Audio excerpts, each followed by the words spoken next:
Hi guys, welcome to Richard Cabile YouTube channel. In today's video, I will teach you how to turn on or off notify before ringing the alarm clock on Realme 5 mobile phone.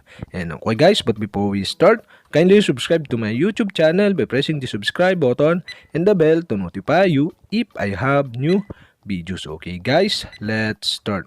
So okay guys, you only have to do is click the digital clock on your home screen. And after that, click the two dot on the upper right side on your screen and click settings.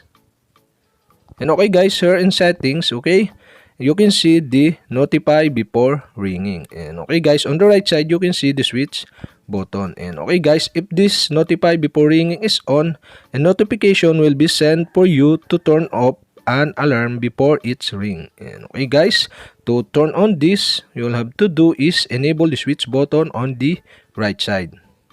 And okay guys, we have successfully turned on the notify before ringing on your Realme 5 mobile phone. And okay guys, to turn off again, okay, you'll have to do is turn off the switch button. And okay guys, I decide to turn on the notify before ringing.